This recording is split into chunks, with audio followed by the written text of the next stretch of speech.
Hello, I'm Rick Torbett, and welcome to Better Basketball's Better One-on-One Offense, Scoring from the Perimeter, with Rick Barry, Sue Bird, and Chauncey Billups. Now, the title of this video is Better One-on-One Offense, and we're going to prepare you for one-on-one offense in real games. We're not going to focus on the style of one-on-one that only works on the driveway. When most people play one-on-one against a friend, they give their opponent time to set up, then check the ball, then spend a few seconds in triple threat, and then finally they start attacking. That just doesn't prepare you for real games. In a real game, the defense doesn't get a chance to check the ball and set up. The offense gets a max of 5 seconds to put the ball on the floor, or it's a violation. And most importantly, if you don't attack immediately, you're giving the other 4 defenders a chance to set up and get ready to stop your penetration. So, the best kind of one-on-one, the kind of one-on-one that will give you the best chance to score in a real game, is to attack immediately, to attack before the defense gets set. And this principle holds true whether you're attacking from triple threat or off the dribble. And so, the goal of Better One-on-One Offense is to give you the best opportunity to score by teaching you how to quickly read the defense, react immediately, and to use the most effective move possible for that situation.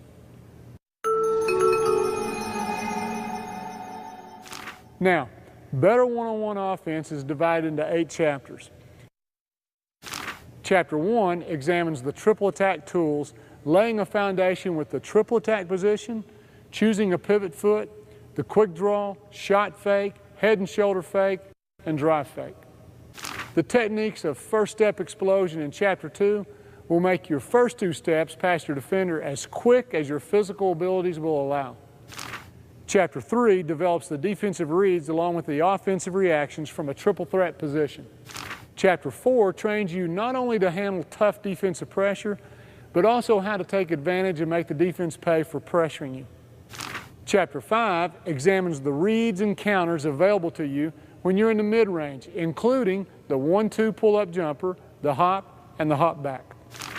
The finishing techniques in Chapter 6 will give you moves to counter recovering defenders, help defenders, and even shot blockers. Chapter 7 will simplify the defensive reads and offensive moves when you must go one-on-one off the dribble. In Chapter 8, we look at attacking the basket from a ball screen. One-on-one can become one-on-two with the number of reads doubling as well. And finally, you'll get a chance to learn from some of the best perimeter players to ever lace them up. The theme of this video is how to attack the basket from the perimeter once you have the ball. The goal of the video is to give you a sense of freedom and confidence that you can score no matter where you receive the ball, how you receive the ball, or how the defense is playing you. We're going to go way beyond just a bunch of random moves. Instead, we're going to analyze exactly what you should do based on how your defender plays you. You will learn how to read the defender and react in the most efficient and effective way possible. And in keeping with the tradition of Better Basketball, I'm going to start with the basics and move in a logical, step-by-step fashion until you have the total package. If you're going to get the most out of this video, you'll need to take the information from this video and move it from your brain into your game. Now granted, you'll see some improvement just by watching this video a few times. But to acquire all the skills, you need to be aware of the typical learning progression that 99% of us have to go through in order to transfer new knowledge into a new habit. If you're aware of this progression, you'll be less likely to become discouraged when you haven't mastered everything in the first 24 hours. If you know the steps it takes, then you can hang in there until the skills are a part of your game. Here they are. The first step is acquire the knowledge. See and understand the techniques to be acquired. That's what you're doing right now by watching this video. The second phase is the mechanical phase. That's a nice way of saying that when you try a new technique, it looks awkward and you feel mechanical. So it's okay to slow down and repeat the technique or move until you can perform it properly. No one likes to look awkward and mechanical, but don't worry, it's only a step towards becoming smooth and polished. With repetition, the mechanical becomes smooth and coordinated, and you're ready for the third step, the speed phase. Here, you can begin to work on speed until you can perform the technique quickly and efficiently. It becomes a true habit, something instinctive that looks natural, and you can execute at game speed without thinking. You might think that you're done at this time, but you're not. What good is learning a move if you can't apply it at the right time and in the right situation? You must learn to read and react to your defender. The next 2 steps will train you to make the proper read on your defender so that you can react with the right move at the right time. The first read and react step is to get a defender to play along and give you time to think about what moves to make depending on his or her position. There are no tricks by the defender. He just picks the position and you take your time to make the proper read. It's not live and it might not even be at game speed. Once you know the proper reads, the second step is to move your reaction to game speed, even though the defense isn't yet live. Successful repetition is how you build confidence. Your parents, your coach, your trainer, or your friends can tell you to be confident. They can even demand that you be confident, but you won't be confident until you can put successful repetitions under your belt. Now you're ready for the final step, game experience. Don't be timid. You've outworked your opponent. You deserve success. Now, maybe you've never looked at learning and improving this way. Maybe you've been tossed into a league and expected to gain skills and confidence simply by game experience. Well, playing is always better than not playing, but the first steps of development have been skipped. How can you expect your house to withstand the storms if you don't first lay a solid foundation and take time to build layer upon layer of infrastructure? If you try to take a shortcut, you'll eventually meet a level that will expose your weaknesses. It may not show up until the Olympics, but trust me, if there's a weakness, your opponents will find it. So if you're going to build habits into your game, then let's build the right ones the right way. Now, in keeping with better basketball tradition, without wasting any dribbles, it's time for you to read and react. Let's get started with better one-on-one offense scoring from the perimeter.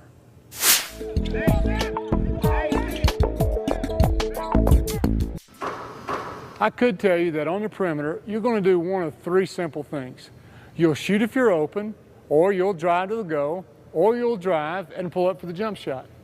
That's like saying golf is as simple as teeing off with your woods, getting on the green with your irons, and putting to finish. It's true and it's simple, but the skills required to do those things are anything but simple. In this fundamental chapter, we're going to look at the best mechanics for making the most efficient movements while attacking from the perimeter. How to read your defender and when to use each move will follow in later chapters. But the mechanics in this chapter will apply to all situations. This is our first layer, our foundation that we'll use time and again throughout the video.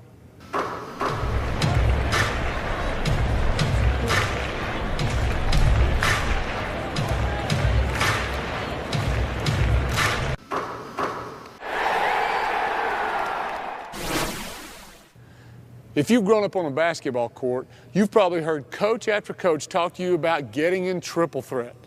But I don't want you to think about being a threat. I want you to think attack. So we're going to call it triple attack. What is triple attack position? It's the athletic stance that all athletes take when preparing to move quickly, when they don't know which direction the game's going to take them. Just think about a linebacker getting ready for the snap, or a shortstop for the pitch, or a wrestler ready to pounce. It's knees bent, feet shoulder width apart, back straight, hips bent, and bump out. Your head, knees, and feet should be in a vertical line. You can check yourself by looking down. Your knees should cover your feet, except for your toes. Add the ball in your shot pocket with hands in shooting position, and you have a triple attack position for basketball.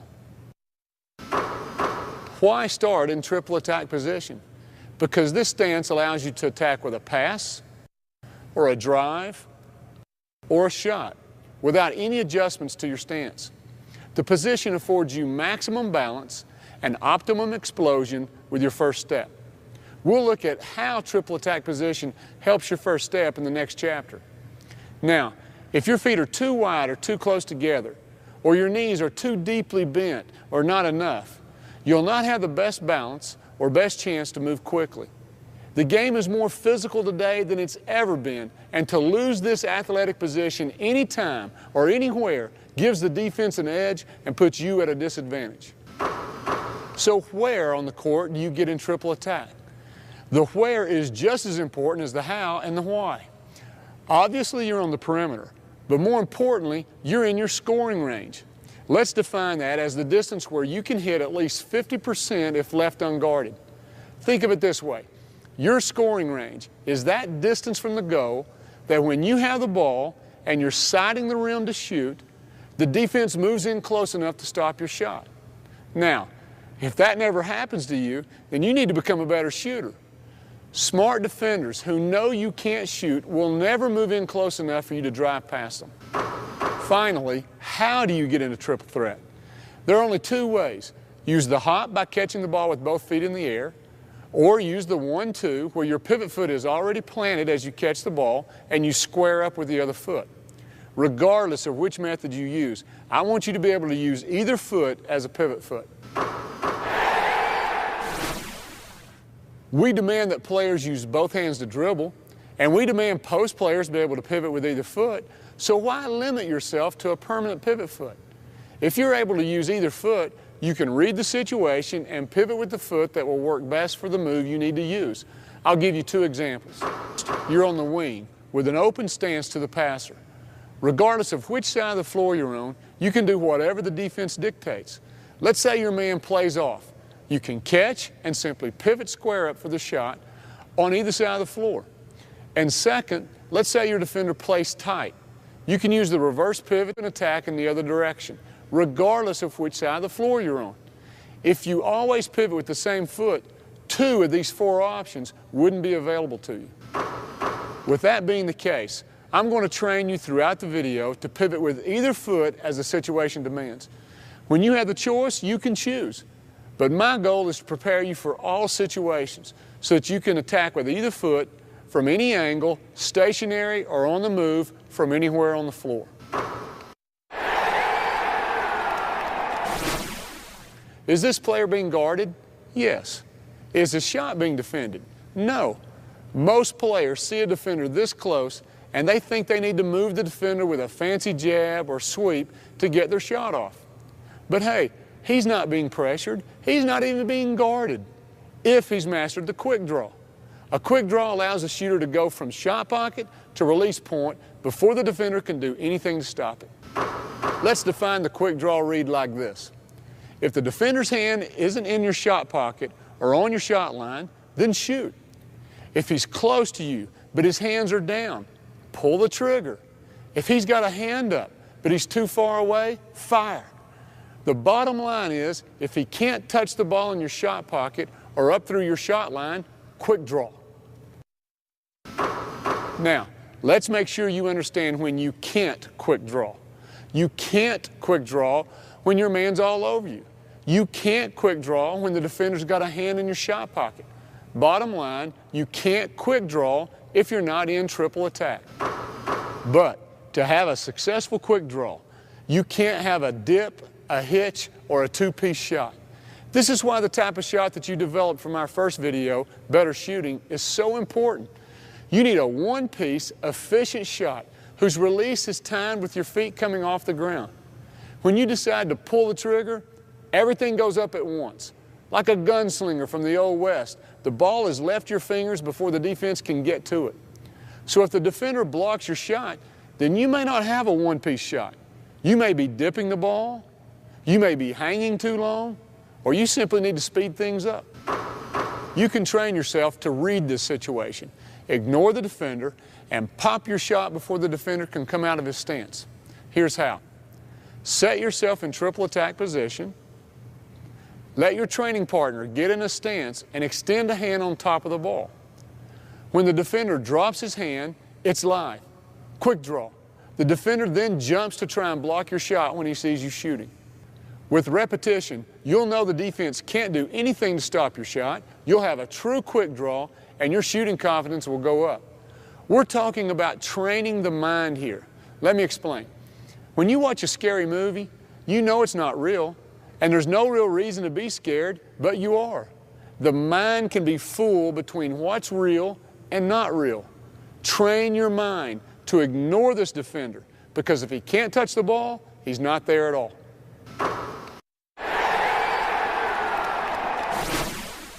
The shot fake assumes that you can make the shot if left unguarded. Again, let's not overlook the fact that if you can't make the shot, then your shot fake will be useless. I'm not talking about believing that you can make it. I'm talking about having a reputation of hitting the open shot. Only then will you draw a defender closer to you when you fake the shot. That's why I cannot emphasize enough that you must become a good shooter. That's why Better Basketball's first video was on shooting. You can't be a single threat, a penetrator, or a double threat, a passer and a penetrator. You need to be a triple threat, someone who can shoot, pass, or drive. Now, we all know a good shot fake when we see it. A shot fake is meant to draw a defender closer in order for you to drive around him. If you shot fake too quickly, then he can't see it and react to it. So slow it down. Think slow shot fake, but quick drive. As you develop your shot fake, don't try to do too much. Less is more and simple is best. Just take your normal shot motion and stop short before the ball gets to your nose. Don't raise up and come out of your triple attack position, or you'll lose the ability to be explosive. You might find it helpful to get in front of a mirror and see if you can sell yourself with your own shot fake. While you're there, take your shot fake to another level by giving the illusion that you're raising up with your shot. When you shot fake, lower your butt at the same time.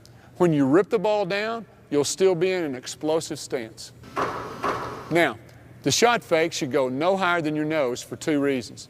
First, you don't want to block your vision of the goal or the rest of the players. Second, a high shot fake slows down your drive. I don't care how quick your feet are. In order to drive, you must put the ball on the ground. So you can't begin to go by the defender until the ball has moved from the top of your shot fake back down to hip level and then to the floor with your first step. A high shot fake means the ball has to travel a long way, and that takes a long time. A shorter shot fake means shorter distance and shorter time. This is called being quick with the ball, or ball quick. If you want to drive left, then fake to the right. If you want to drive right, then fake to the left. Simple enough to say, but how do you do it? Do you step to the left and then go right? Do you fake a pass to the right and then go left? These fakes take you out of triple attack stance and hurt your ability to be explosive. Instead, fake with your head and shoulders.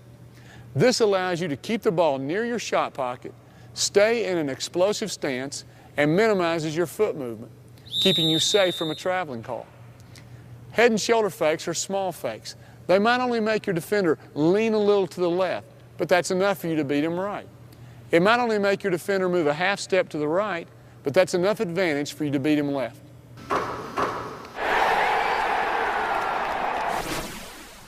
The shot fake is used to pull a defender in so that you can drive. In the same sense, but with the opposite purpose, the drive fake is used to move the defender back so that you can shoot. Now, what probably comes to mind when I say drive fake is a series of long jab steps and jab moves that start in triple threat. I can appreciate the intent, that is, to move the defender back and create space to shoot. However, there are three problems. First, if the long jab is successful, meaning the defender retreats, you have to reset your feet to shoot. This gives the defender time to recover. There's just no way to shoot when you're in this extended stance. Second, if you overextend that jab foot, you lose your chance to be explosive. In fact, that's the subject of our next chapter. Third, any kind of excess foot movement seems to elicit a traveling call from the officials. That's why I haven't mentioned faking with a jab step to the right in order to drive left or vice versa. Some players mix a short jab with the head and shoulder fake and are very effective and get away with it. But for the one player who effectively fakes with his feet, I see 10 players turning the ball over with a traveling call. Now, there are two possible reasons that foot fakes could lead to so many traveling calls. It could be the game is moving faster and quicker, which makes reading your feet more difficult for the referees. Or it could be that in the last decade, players' footwork has gone from bad to worse. Whatever the reason, I'm simply being pragmatic when it comes to faking with your feet. You're risking a traveling violation. So, with that being said, is there a drive fake or a jab that can be used? One that keeps you in an explosive stance and enables you to quick draw? You bet. If your jab goes no further than your normal shooting stance, triple attack position, then you can shoot without any adjustment to your stance. Your jab has backed the defender off and you can quick draw. Now, I'm not looking for you to use this move over and over to get off your shot. Hey, when you back that foot up, a good defender might eat up that space and keep you from getting back into triple threat. So don't look at this as a move from triple threat. Look at this as a way to get into triple threat when you're catching a pass in an open stance. Let's look at 3 examples. Waiting one pass away with your pivot foot planted toward the goal and an open stance to the passer. Perhaps you were intending to catch the ball square to the goal, but the pass is thrown behind you. You're trying to shorten your distance to the goal by dragging a foot while catching the pass. In all these cases, you have to pivot and square up as soon as you catch the ball. So why not make your pivot square up look like a drive? Jab your foot right to your shooting stance or triple attack stance. Jam the ball into your shot pocket and look like you're ready to drive. Now the ball is on your shot line and in your shot pocket. It's a simple read from there. Hands are down, quick draw. A short closeout, fire. Show retreat, swish. And if he freezes, see ya. In a nutshell, if the drive fake works, then quick draw. If it doesn't work, then nothing is lost. You don't have to make any adjustments. You're in triple attack with a good stance and good balance and the ability to explode by your man. How do you blow by him? That's chapter 2.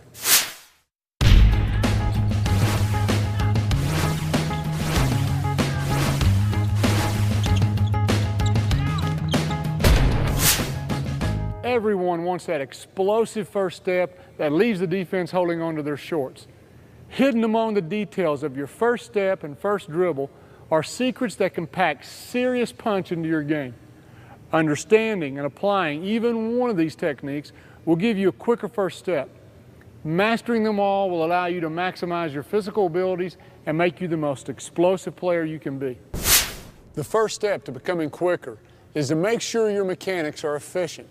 To do this, we must break your motion down step by step so that you can correct any wasteful movements that might slow you down. Most of this chapter is explained in terms of an open step and a cross step. Let's define them first. If you drive in the direction of your attack foot and leave your body open to the defender, it's an open step. But if your attack foot crosses your pivot foot, it's a cross step. Now, let's first examine the open step. From triple attack position, rip the ball quickly to your hip and prepare to open step. Make sure that you've rotated the ball, dribbling hand on top and your other hand underneath. The reason for moving the ball to your hip is that before you go by the defense, you want to hide and protect the ball by putting part of your body between the ball and the defender. This is called keeping your game tight. Defenders will be reaching in and hacking at the ball. You want to be strong, tight, and compact. From here, you're ready to time the first step and dribble together. This means your foot and the ball hit the ground at the same time. This ensures that the ball is being dribbled before the pivot foot leaves the ground. Put yourself in the official's shoes. Referees must make a split-second decision, and I've always believed that it's made not on what they see, but what they think they see. And when they see your first step and the ball hitting the ground at the same time, they know your pivot foot has not left the ground too early. So, time the first step and dribble together to ensure a legal move and no travel calls. Place the dribble outside of your foot for 2 reasons. First, you don't want to dribble off your toes. Second, with the ball on the outside of the leg, it's farther from the defender and your leg is being used for added protection. Reach out with your non-dribbling hand, your inside arm, as if you're going to shake hands with someone. I'll explain why later in this chapter. Now, let's take a look at the cross step. Again, rotate the ball on the way to the other hip so that your dribbling hand, in this case the left hand, is on top of the ball. As your attack foot crosses over your pivot foot, again, time the ball hitting the floor with your foot hitting the ground. Reach out and shake hands with the inside arm. We'll turn this movement into one smooth motion that slices like a knife. But first, let's maximize your quickness and explosiveness by improving your biomechanics. I've spent a lot of time talking with the best speed people in the world. Speed, quickness, and explosion are not just about who has the strongest muscles. They're also about using the movements that best allow you to maximize your quickness. You must recruit the right muscles with the right movements to reach your explosion potential. Let's apply this science to your first two steps. To start, let's take a look at the open step. The leg that you're pivoting with will initiate the first explosion. This is the foot opposite the direction you want to go. Your hip, quads, and calf all come into play, but the most explosive muscles are located in your glutes. Bending your knees is not enough to recruit your glutes. Your hips must be bent as well, just like you saw in triple attack. In addition, your knee should be over the ball of your foot, and to push off at an angle, the line of your knee must be slightly on the inside of your foot. How your first step hits the ground is crucial in determining how explosive your first two steps are. Let's look at two principles. First, don't step heel to toe. If the only part of your foot to hit the ground is the ball of your foot, you'll immediately explode in your second step. Think of it like the difference between a jogger who runs heel-toe and a sprinter who stays on the balls of his feet. Second, your foot should hit the floor directly below or behind the line of your knee. In other words, your shin should be at an angle of less than 90 degrees with the floor. This, combined with your chest stuck out and your head over your knee, allows you to recruit the glutes a second time. Now, when players cross-step, they don't seem to have a problem with these mechanics. The shin strikes the ground at the correct angle, and with the head over the knee, the glutes are recruited for maximum explosion. But problems seem to occur with the open step. Many players are so eager to beat their defender with that first step that they take a really long stride to get completely by their man. And the longer the step gets, the slower the rest of the move becomes. No amount of practice will make it better. You must first understand what you're doing wrong before you can fix it. Let's look at why you slow yourself down with an extremely long open step. When you take a long first step and your foot hits the ground in front of your knee, the shin forms an angle greater than 90 degrees with the ground. Your glutes are not recruited as your heel hits the ground first. In fact, this is actually the motion you'll use to stop, not to explode by your defender. So to compensate, your hamstrings must now pull your body forward until your weight is back to being over your knee, the point where your glutes and quads can be used. Your hamstring is weak and slow, and you even stand a chance of hurting it when you ask it to pull your body forward in this manner. So, to get the most out of your open step, shorten it slightly. Strike the ground with the ball of your foot and get your head and chest over your knee with your shin angled less than 90 degrees with the ground. Now you'll recruit your glutes for maximum explosion. It's a well-known fact in track that sprinters use their arms to explode out of the blocks. In the same fashion, I want you to use your arms and the added weight of the ball to explode in your first step past the defender. When you're creating momentum, using your arms and a 1.5-pound ball can make the difference, and that's our third explosion factor. You learned in the first section of this chapter to bring the ball from your shot pocket to your hip. Then, in a separate movement, you learned to time your step and dribble together. The purpose of this section is to blend those two steps into one aggressive, momentum-gaining motion. Your feet cannot move any quicker than you can move the ball from your shot pocket or the top of your shot fake into the first dribble. To visualize this, think about painting the letter C with the ball. When you circle tight and use a violent rip into your first dribble, it will help shift your center of gravity and get you quickly into your first step. This is the very definition of being ball quick. Now, when you blend this small circle movement of the ball with a head and shoulder fake, you get the best of both worlds. A more effective fake in one direction combined with a more explosive drive in the other direction. In a similar manner, The ball can be used to gain momentum when you're sweeping the floor and using the ball to punch your way past the defender. But I'll cover this in Chapter 4 when we look at how to handle extreme defensive pressure. To V or not to V? That is the question. The answer is that the shortest distance between 2 points is a straight line. And so choosing a straight line instead of a longer curved line is the quickest way to get where you want to go. The battle between you and your defender can be looked at as this battle between the V and the U. Here's what I mean. Go by the defender, not around him. If you control the space and go by him, your lines of attack form the letter V. If you go around him, then your lines of attack form a U. The defender wants you to drive in a U. This slows you down and gives him a chance to recover and his teammates a chance to help. The V is quicker and leaves little chance for your defender to recover. Now, you must protect the ball, eat up the space between you and the defender, and stay on a V line of attack. Let's take a look at the technique. When we were learning the proper mechanics of the first step, I told you to time your dribble and step together and reach through with the inside arm as if to shake hands. Shooting the inside arm past your defender is another way to use your arms like a sprinter. It helps to shift your weight and momentum and assist the explosion. Watch it being done going right with an open step and a cross step. Now going left, open step and cross step. To control the space and stay on your V line of attack, imagine that the only door to go by your defender is here. The lock on the door is located at his hip, and the key to open it is your inside arm and shoulder. So reach through the keyhole and shake hands on the other side. Control the space as you go by. Brush his hip with your arm and shoulder to make sure you're eating up the space. Now you're guaranteed to be taking the most direct line to the basket.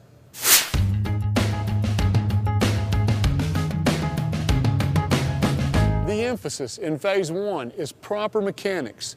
Protect the ball by ripping it to your hip and eliminate the travel call by timing the dribble and the first step together. We're also going to train both feet as pivot feet with the ability to open or cross step with either foot. First, the left foot as your pivot foot. Ready? Right hip, open. Left hip, cross. Now the right foot is your pivot foot. Ready? Right hip, cross. Left hip, open. Add the shot fake. Left foot, pivot foot, shot fake, right hip, open. Shot fake, left hip, cross.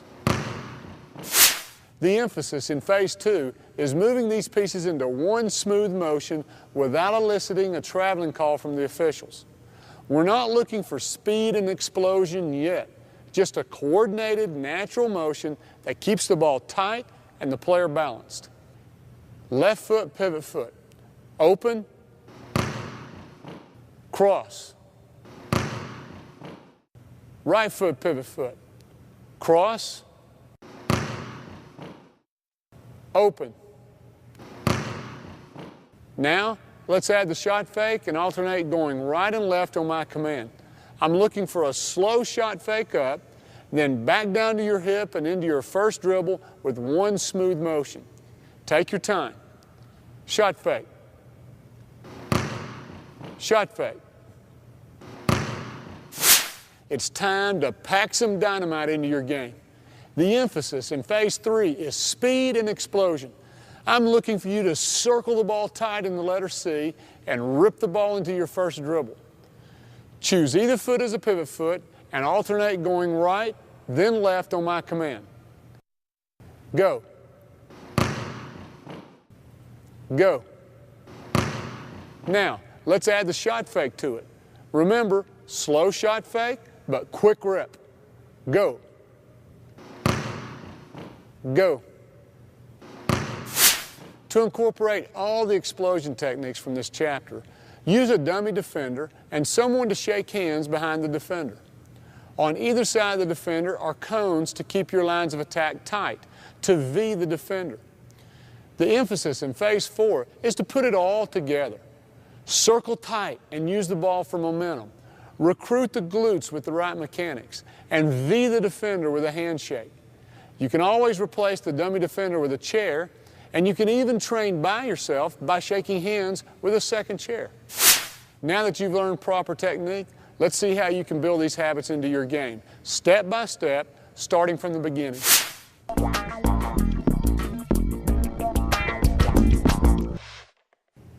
The situation is one we're all familiar with, whether it's a neighborhood challenge somewhere on the asphalt, or you're facing a defensive all-star in the World Championships in front of millions of people. You're on the perimeter, you still have your dribble, the defense has established their position, and you need to score one-on-one.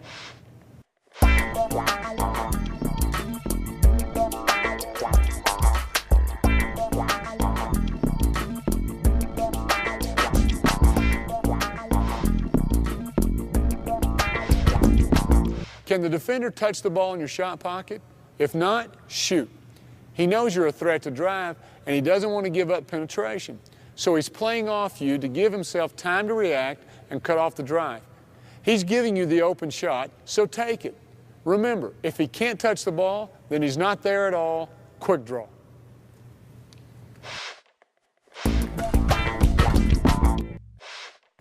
If the defender is too close for you to shoot, then drive. Don't shot fake. There's no need. Just drive. Now, this spacing is a judgment call that comes with experience. But let me give you a clear-cut read. If the defender dares to stick his hand in your shot pocket, then drive. Circle tight under his hand and rip to your hip, straight into your first step by him. But which way? Right or left? A common approach is to read his feet and attack the lead foot. What does that mean? If he leads with his left foot, then attack that foot by driving right. And if he leads with his right foot, then drive left. Why? Because if you drive toward his back foot, then he simply step slides with you. But if you attack the lead foot toward the direction of his heel, then your defender must swing step to recover.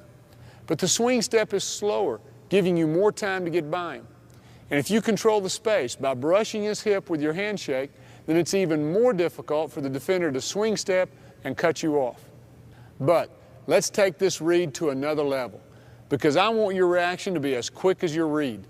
An even shorter read, without having to look down at his feet, is to read your defender's lead shoulder and attack his back. Picture it this way. There's an arrow sticking perpendicular out of your defender's back. It will point the way for you to drive. With his left foot or left shoulder leading, his back points to the right. With his right foot or right shoulder leading, his back points to the left. So what's the quickest read? Go away from your defender's face and attack the back.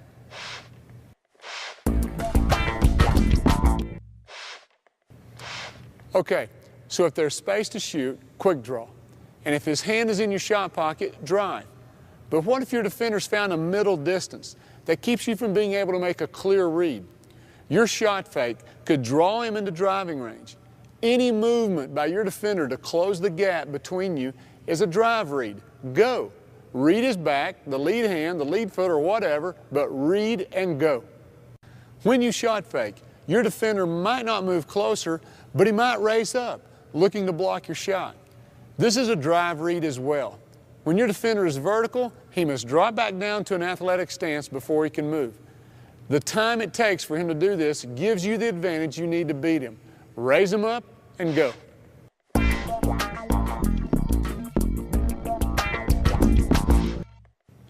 Let's summarize. If he can touch the ball in your shot pocket, drive. If he can't, quick draw. If you're not sure, draw him closer with a shot fake. But there's another possibility. What about the situations where your defender plays too far away for you to drive, refuses to be drawn closer with your shot fakes, and you don't want to take the shot that's being given to you? Now, why wouldn't you take the shot? Well, maybe you've caught the ball outside your shooting range, or you're having a bad shooting night. Perhaps your defender's in foul trouble, and you need to take him to the rack and draw the foul. Whatever the reason, you'll have to close the gap and attack the defender off the dribble. Attacking from the dribble is covered in Chapter 7.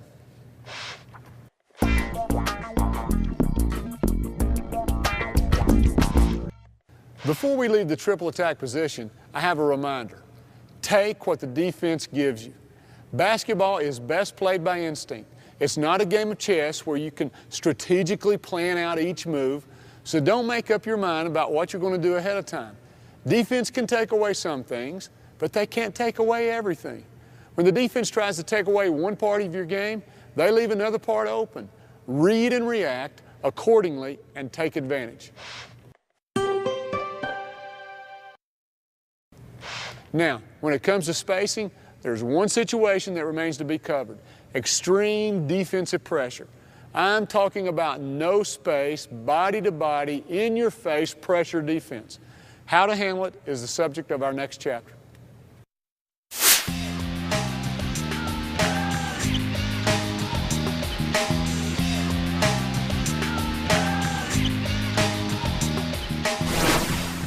Defenders like to get up in your grill for lots of reasons. One of them is to force you out of your triple attack stance so that you cannot attack the way you learned in the previous chapter. This is a good way to define defensive pressure. You're unable to get in or remain in triple attack position.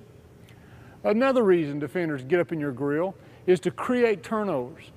These turnovers are usually a result of the offensive player not knowing what to do with the ball or his stance when the defender plays tight. Well, this chapter will teach you how to react to the pressure and protect the ball while putting yourself in a position to attack and make the defense pay for playing you too tight.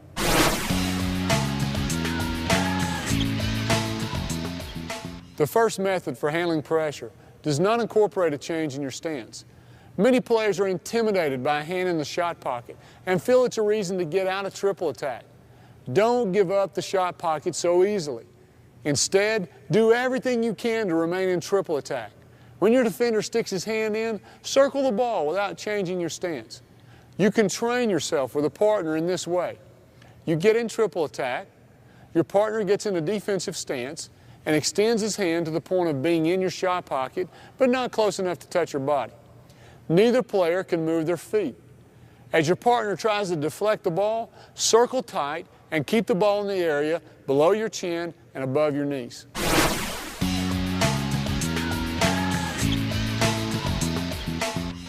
Second, the defender can pressure you square up, directly between you and the goal and close enough to touch your body. You must protect the ball. There's no space to circle tight. There are two ways to attack.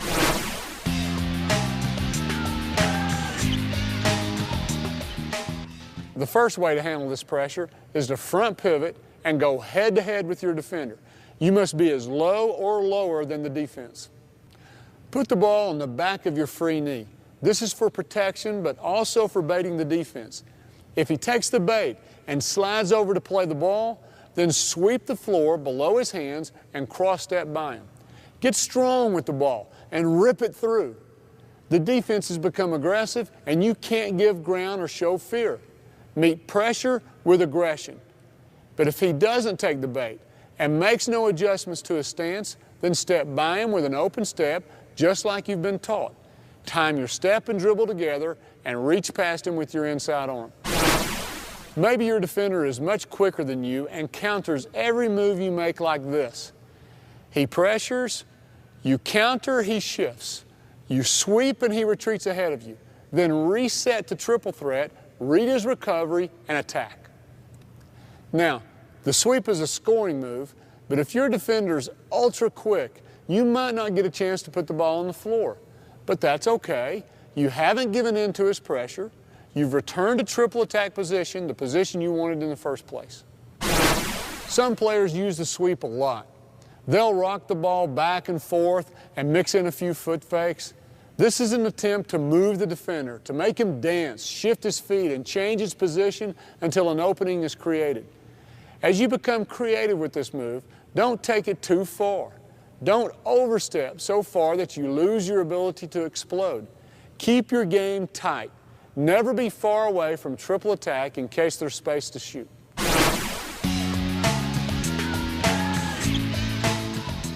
The second way to attack involves a reverse pivot. If you catch the ball in an open stance and the defense is pressuring you square up, a reverse pivot on the outside foot will create space. As you reverse pivot, sweep the floor in the space created right into an open step past your defender. Now, if the defense adjusts to your sweep, then you can re-sweep with a cross step and go by him in the other direction. And just like in the previous section, if you sweep and your defender adjusts, and you re-sweep and he gives ground, reset the triple threat, read and attack.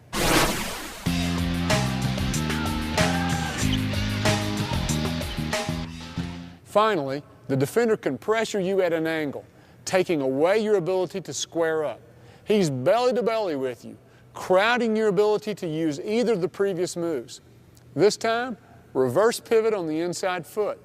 Not only do you relieve the pressure, but you instantly create a seal and a half-step advantage on your defender.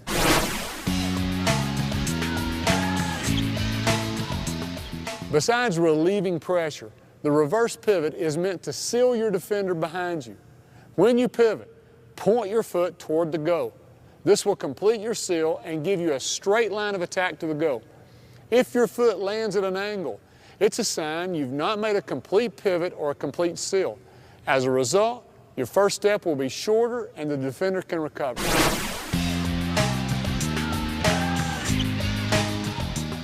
One dribble will get you to the hole. If your defender recovers, then reset the triple threat and quick draw. If he tries to eat up the space, consider that you're now in triple attack. Depending on his lead shoulder, attack his back as you learned in the 3rd chapter.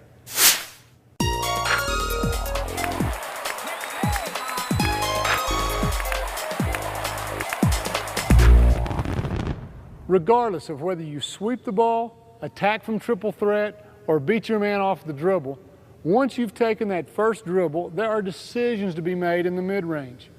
The mid-range is the area between your first step from your pivot and finishing at the goal. To be effective, you must continue to read your defender while reading help defenders at the same time. But we'll discuss how to score against help defenders in Chapter 6 on finishing. For now, let's dive into the hop back, and pull-up jumper, your weapons in the mid-range. If you don't make it to the goal, you'll probably shoot a pull-up jumper.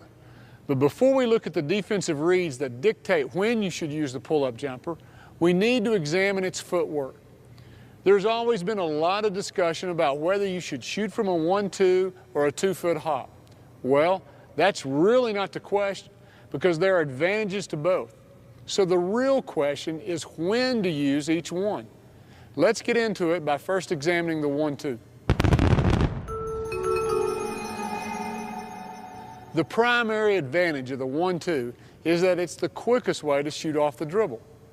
Starting our clock, the moment the ball hits the ground on the last dribble and ending when the ball is released, let's compare the amount of time it takes for a player to shoot from a 1-2 versus a hop. In basketball, that's a significant amount of time, enough time for a retreating defender to recover and block the shot. Now, I can't make you physically quicker, but I can teach you to be efficient, which will make shooting the 1-2 even quicker. When you shoot off the dribble going to your strong hand, don't catch the ball off the dribble and then set it and then shoot. That's too slow. Instead, push the dribble down a little harder than normal and ride it up with your shooting hand. Your offhand simply moves to the side of the ball and assists the upward motion of the shot. To stop your forward motion and go up straight, the foot opposite the dribble hand must put on the brakes. The foot strikes the ground heel first in front of your head and your knee. The angle of your shin with the ground is greater than 90 degrees when the foot strikes the ground. Notice the angles are the opposite of the techniques to explode from Chapter 2. Now, if you're at an angle to the goal, then point the toe of that foot toward the goal. Your heel puts on the brakes, your toe points the way to the goal.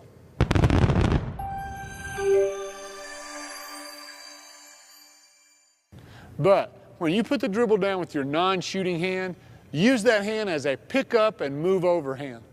Watch as the ball is pushed down. The offhand rides it up, rotates to the side, and moves the ball to the shot pocket. You can get in a lot of reps without taking a shot to increase your ball quickness.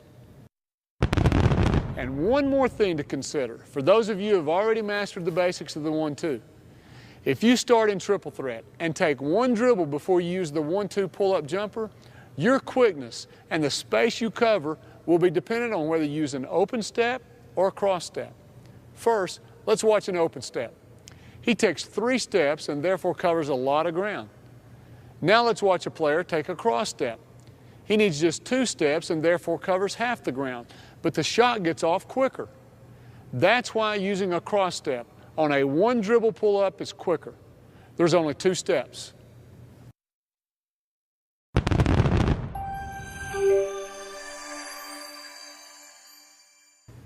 Now for the defensive read. Generally speaking, those players who seem to take the most advantage of the 1-2 are the great penetrators. Any movement toward the goal by a great penetrator forces their defender to aggressively retreat to the goal. And that's going to be your defensive read for shooting the 1-2 pull-up. During your first dribble of penetration, look for an aggressive retreat by your defender. He might still be beside you or already be ahead of you, but either way, he's turned to sprint and is out of his defensive stance. The 1-2 allows a shot to be on its way before the defender can change direction and contest your shot.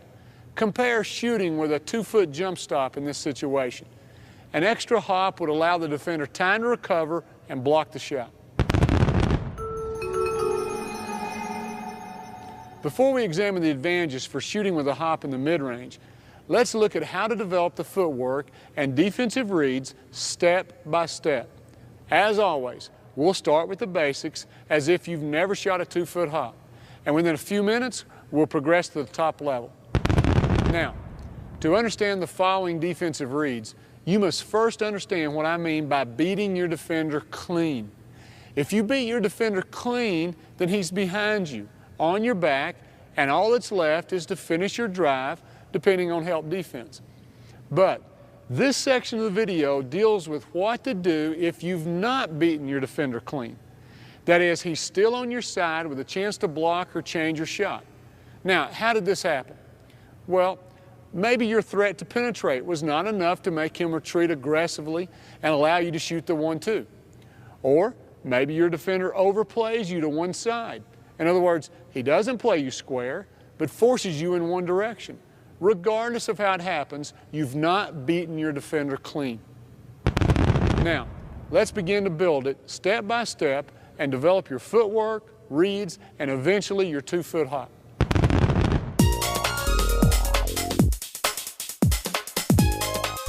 Make your first step directly to the goal. Remember the straight lines of the V in Chapter 1. After the first dribble, create separation from the defender by pushing off with your inside foot. At this stage, just step to the side.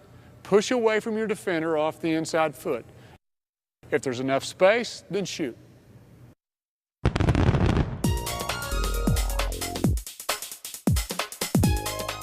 But if the defender tries to recover, keep your dribble alive and read the angle.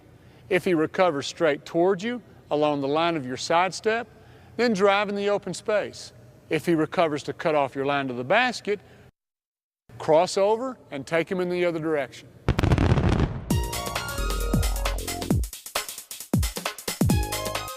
To develop the hop back, start out by using a simple step back at a 45-degree angle.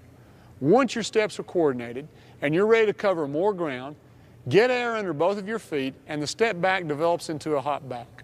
But I don't want you to think, based on these steps of development, that the hop is always at a 45-degree angle. The hop might be at any angle, as you'll see in a moment. So, let's take a more detailed look at the hop's footwork, starting in triple threat. The foot that was used to put on the brakes when you use the 1-2 is the same foot that initiates the hop. It's the inside foot, the one closest to the defender.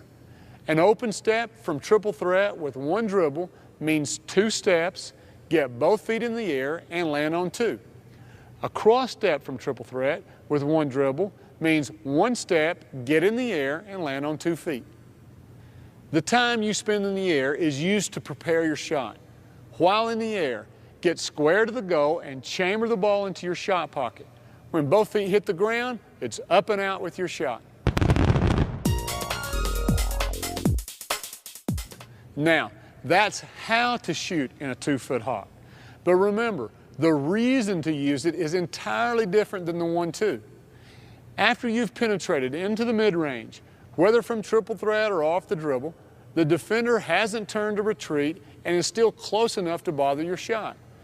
The hop is used to create space away from this tight defender in order to get off your shot. Compare this cross-step 1-2 with the same move and an added hop. Look at how much more space is covered. The hop not only covers more ground, but allows you to change direction and land wherever you want. For a top-notch perimeter player on the three-point line, the hop back allows you to drive into two-point land, but hop back outside the arc for the three. This is more easily done with a cross step and is another reason to be able to use either foot as a pivot.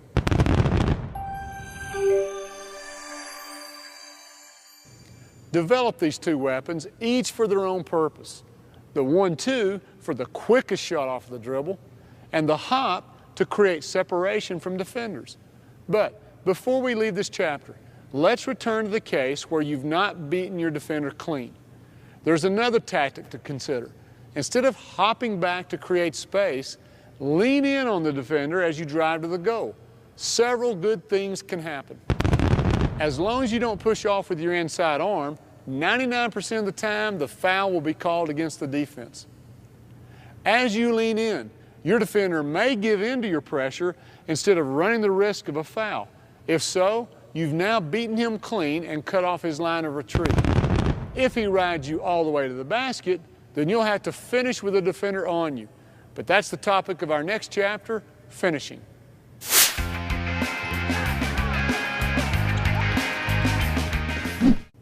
Once you've driven past the mid-range, you'll be finishing at the goal, and you'll have to deal with your own defender who's still on your side or has managed to cut you off.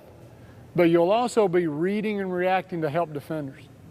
Now, every time you get to the basket, things are slightly different based on your angle, spacing, number of defenders, all kinds of factors. So we can't cover every possible combination. But what I can do is train you to read and react to the 4 primary finishing situations. I say train you because you can practice the moves used in these situations.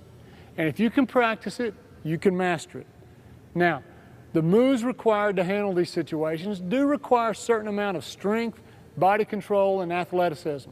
So be patient with yourself and keep after it until you master them.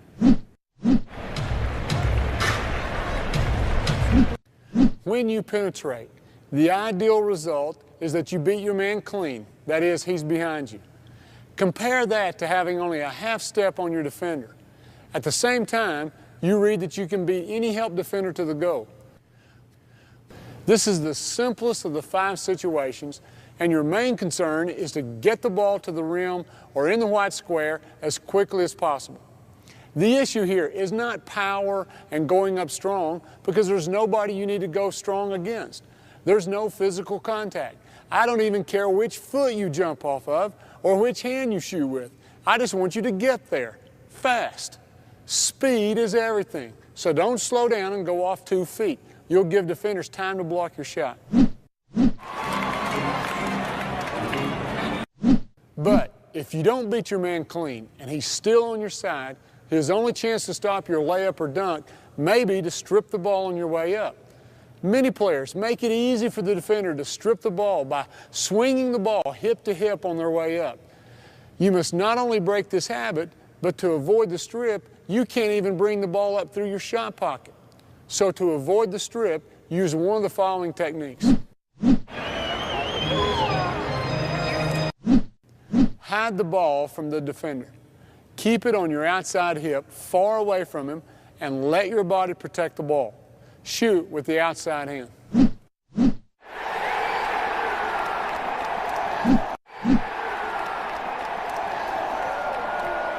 Turn your back to the defender so that your body is between him and the goal. Lay the ball up with your outside hand.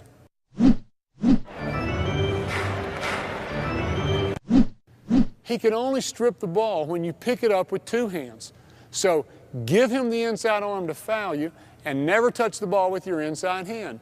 Dribble, pick up, and shoot entirely with your outside hand.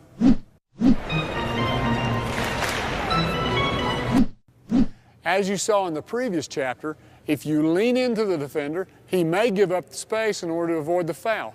He can't strip you if he's behind you.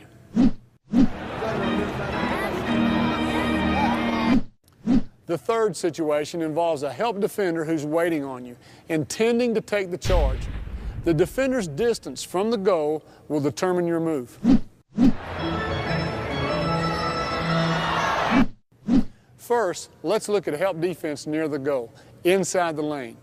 You must change the line of your drive and show the official that you're avoiding the charge.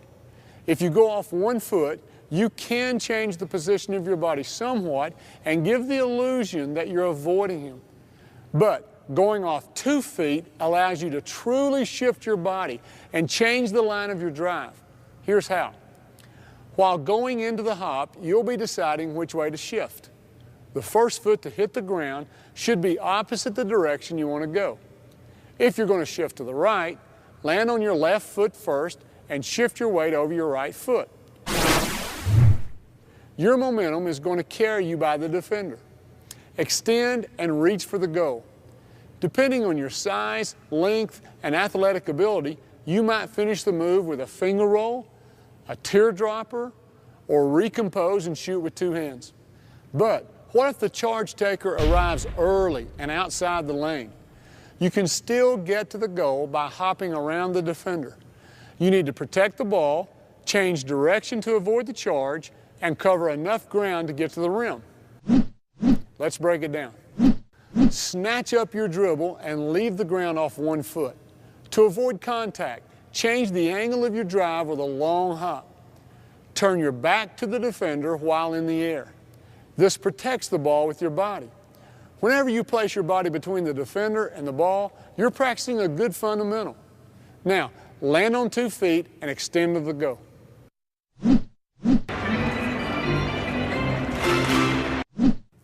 In this section, let's look at 3 different situations in which you're going to encounter a shot blocker. First, he arrives late from behind you. Second, he arrives at the same time at an angle. And third, he arrives early and is facing you. If the shot blocker is late and is coming from behind you, there's 2 ways to avoid the block. If you're driving from the wing or baseline, your best move might be to let your momentum carry you to the other side of the goal and use the rim for protection. Once he's committed to blocking you on one side of the goal, he can't change to the other side in midair. But if you're driving from the top, it will be tough for you to change sides of the goal. Instead, create so much space between the ball and the shot blocker that he can't get the block. This can be done by angling your body, jumping horizontally, and extending the ball in front of you.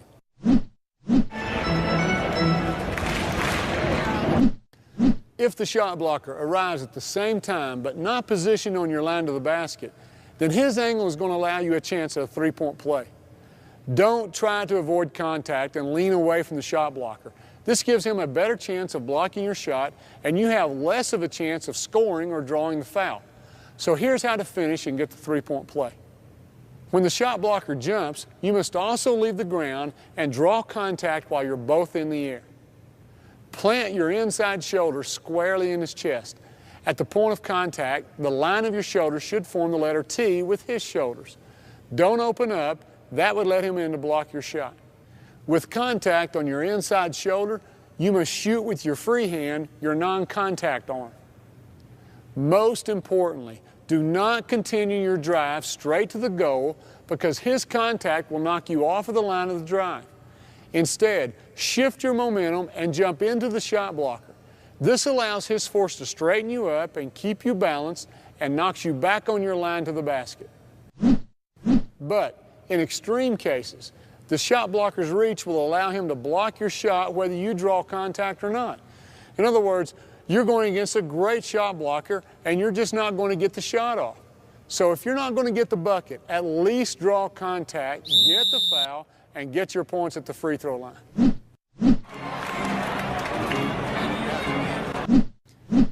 If the shot blocker is in position, facing you on the line of your drive, jumping into the defender is going to result in an offensive foul. So what's your strategy now? I'll give you two options. Create more space away from him with the side hop. This is done by pushing off with the inside foot and landing on 2 feet at a good angle for the bank shot. If you're driving the right side, then push off with the left foot. If you're driving the left side, then push off with the right foot.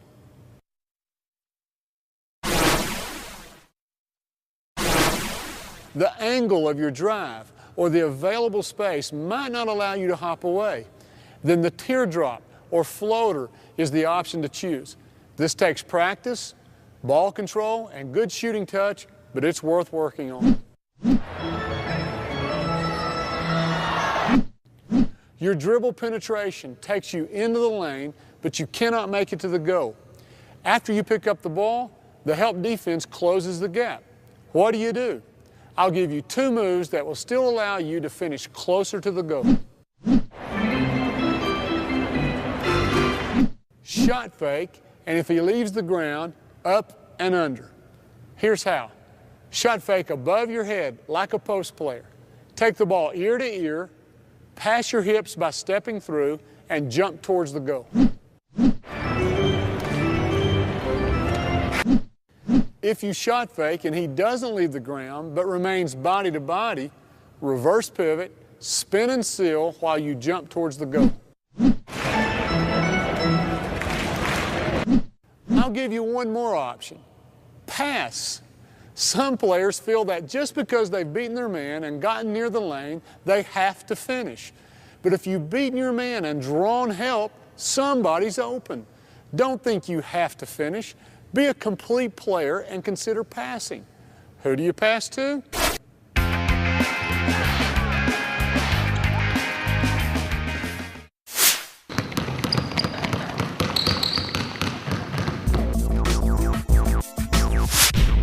What do I mean by dribble attack?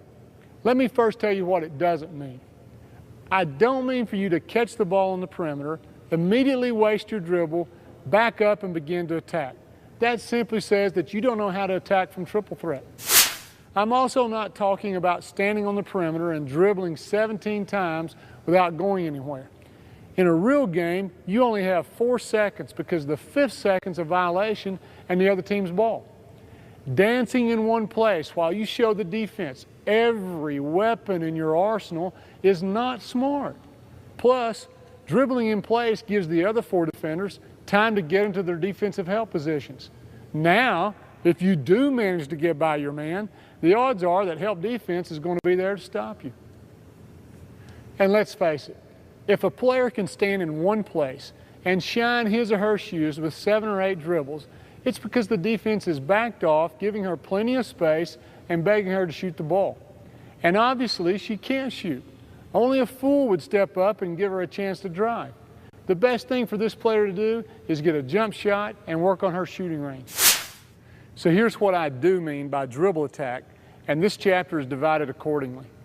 You have the ball outside of your shooting range, and you must close the gap to your defender off the dribble. Or you've used your dribble to come off a ball screen or to look for a good passing angle, but nothing develops, and now you need to attack.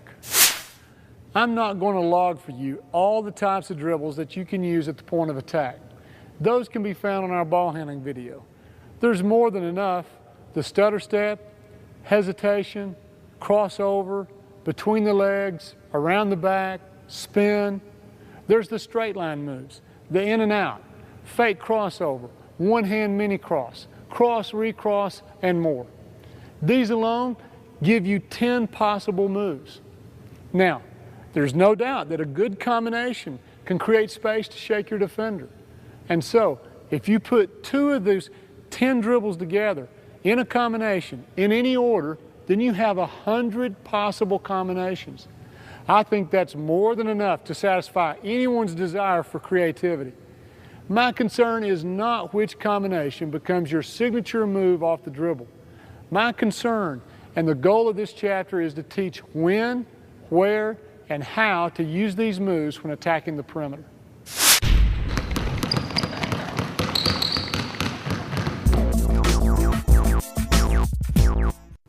The first category is when you have space to face. You have the ball outside of your shooting range, perhaps even outside of what's considered the perimeter, and you must close the gap to your defender off the dribble.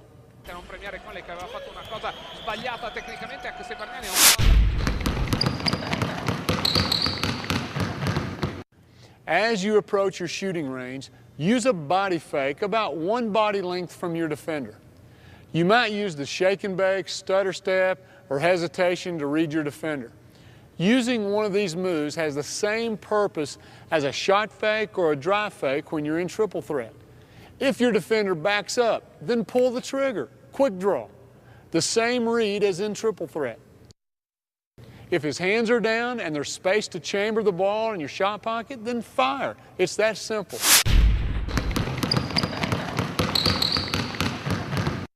If the defender freezes or comes out of his defensive stance, then you have the momentum advantage. Read his back and blow by him.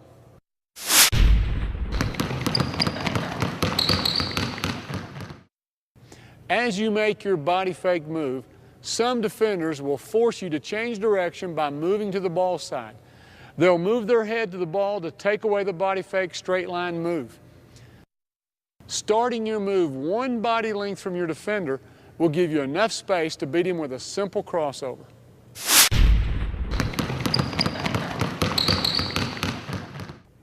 But now you meet the savvy, experienced defender. He's forced you to change direction with a crossover or between the legs and anticipated your move. Then counter in the other direction with a recross or between the legs dribble. In fact, some players slow the first move down a little to let the defender see it and react to it, knowing all the while that they're going to quickly counter in the other direction. This is just like slowing your shot fake when you're in triple threat. Let him see it, let him react, and then attack.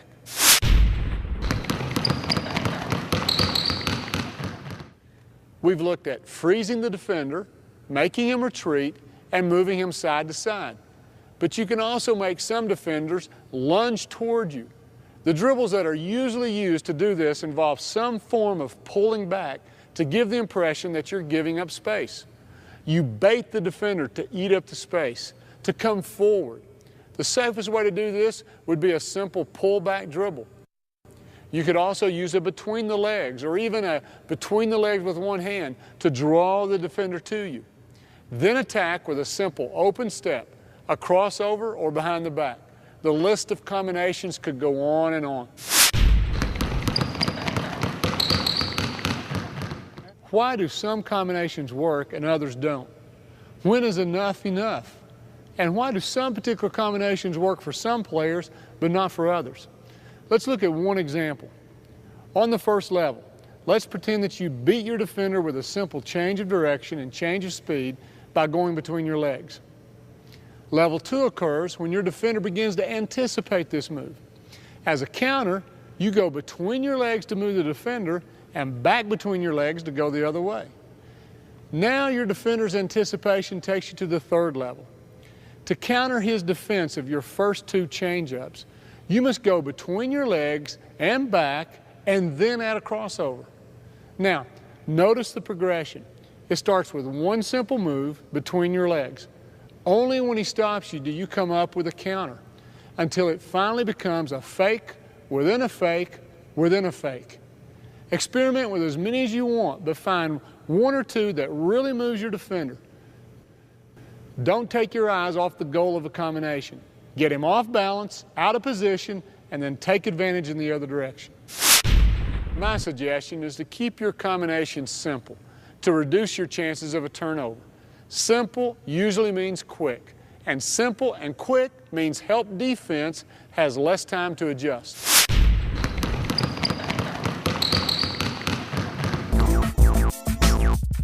The second category is when the defender is on and you have no chance to face up.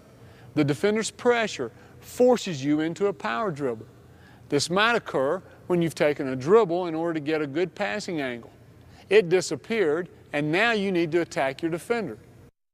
Now, when you're in a power dribble stance, the defender's pressure is keeping you from squaring up and attacking.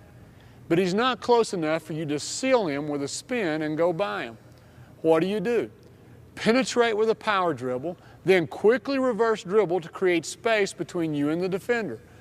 You're back in an attacking stance, but he's closing out, so you have the advantage. Here are the reads. If the defender stays, then quick draw. If the defender closes the space, but his lead foot is on the side of the ball, then drive with the open step. Just like triple threat, push the ball out there and shoot your inside arm past him. But if the other foot is up and there's space, then cross over. If there's not enough space for the crossover, go between the legs and drive. If he closes the gap body to body, then just like in Chapter 4, spin, seal him behind you, and attack. Don't forget that combinations can be used here as well.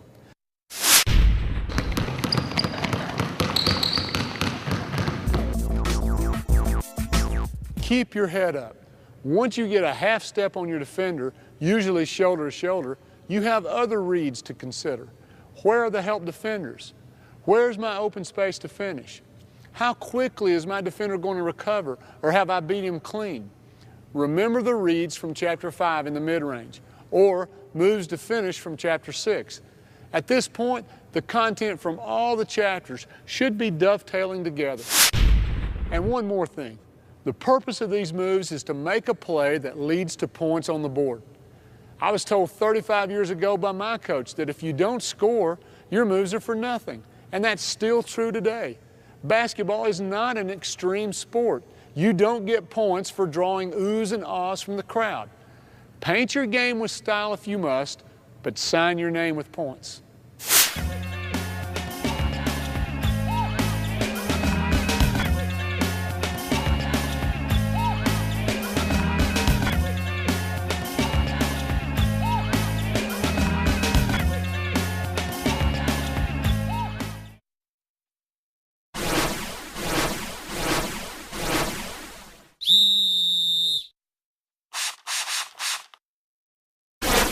In the game of basketball, an offensive player standing still has a right to his position. Although a little contact is allowed, a defensive player cannot push, shove, or knock this player out of his or her established position. Instead, the defender has to go all the way around him. After the game was invented, it didn't take long for players to realize that by running their defender into a teammate with an established position, they could create an open lane to the basket or some extra space to work with. That was the thinking behind the original screen, and it still is today. And of course, you can use screens whether you have the ball or not. But since this video is about playing with the ball in your hands, we're only going to look at screens that involve the ball. And that's why we call it the ball screen, otherwise known as the pick and roll.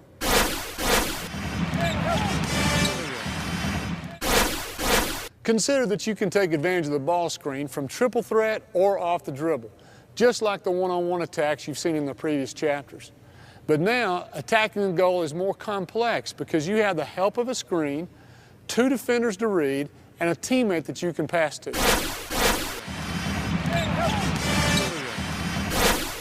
The key to scoring with a ball screen is your ability to read the adjustments made by the defense and then react with the appropriate move. Whether off the dribble or from triple threat, the reads and reactions will be the same. But before we examine your options, we must first lay a foundation of principles, techniques you must use regardless of how the defense plays you.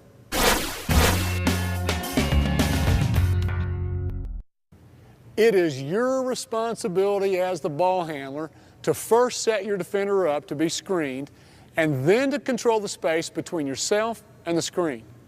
This can best be illustrated when the screener is facing the sideline. Imagine a line parallel to the free throw line and perpendicular with the shoulders of the screener. This should form a giant letter T.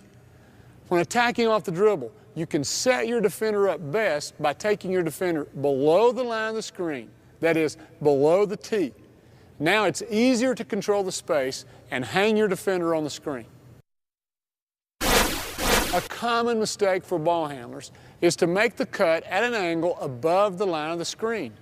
This gives your defender a chance to fight over the top and escape contact with the screen. It might even tempt your screener to help close the gap, but movement by your screener will result in an offensive foul most of the time. As you can see in the following clips, this principle works regardless of where on the court or at what angle your teammate sets the screen. Picture the T formed by the line of the shoulders and force your defender below that line.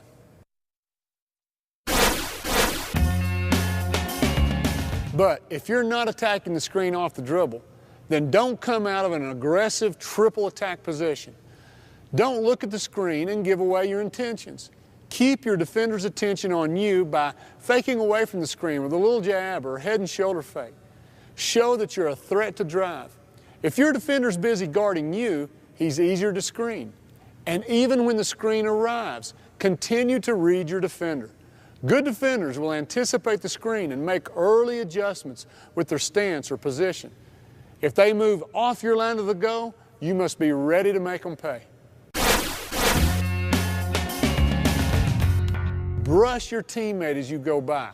Some say go shoulder to shoulder, but I want you to go shoulder to hip to keep you low and explosive.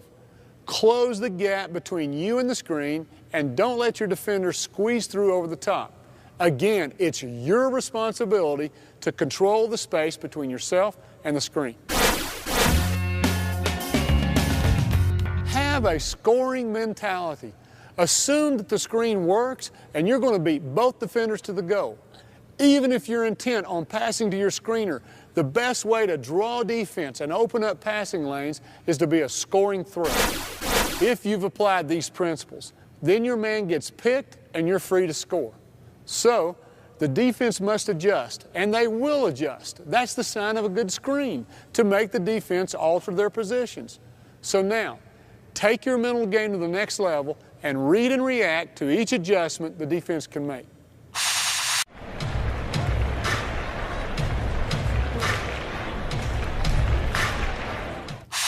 If your defender slides under the screen, shoot. By sliding behind the screen, his intention is to stop your drive to the goal.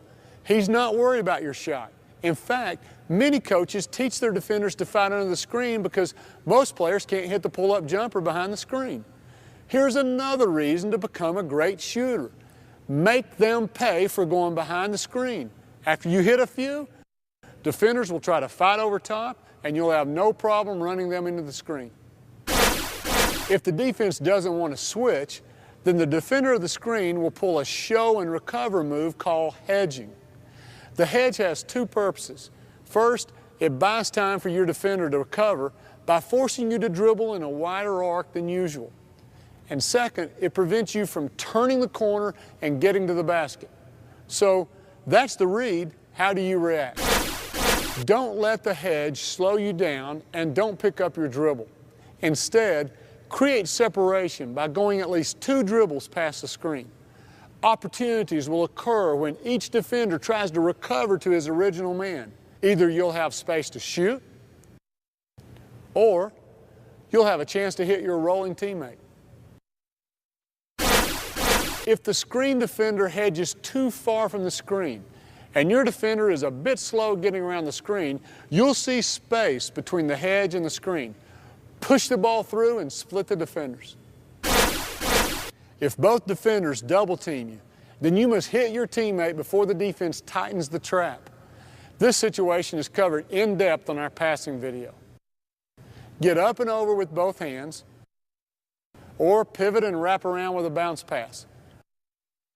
Whichever you do, don't let the double team scare you into picking up your dribble too early. Keep your dribble alive until you can hit your open teammate. If there's a switch, then your options multiply. Let's look at the possibilities. If the defenders are content to simply switch and your teammate gets a good seal, then wrap your bounce pass around your defender for the score. If the switch forces a mismatch for your teammate, then get him the ball in the post area where he can take advantage. If the defender of the screen overplays you with a jump switch, pass in the gap. Be ready to use your dribble attack on a switching defender.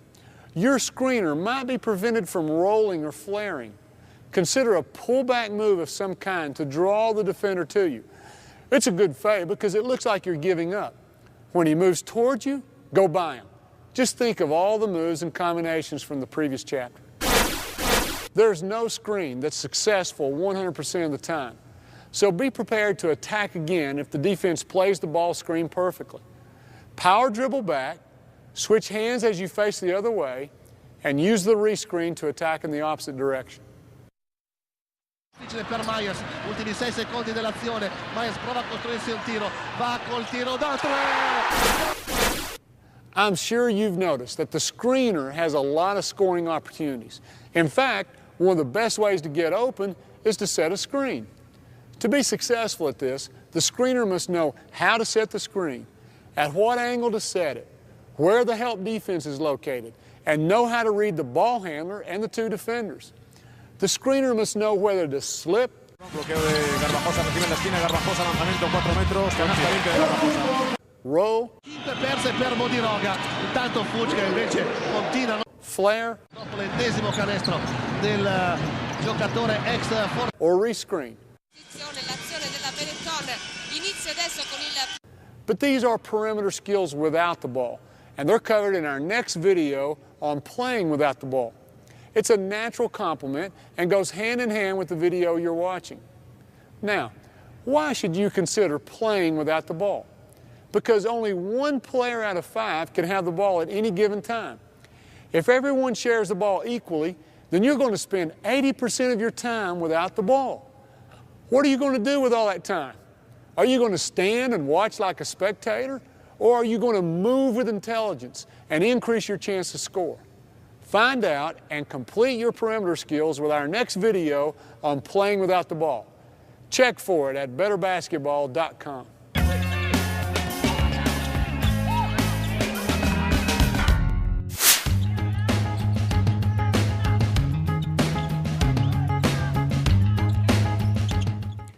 Now that you're ready to take on the world one-on-one, let's take a look at the big picture.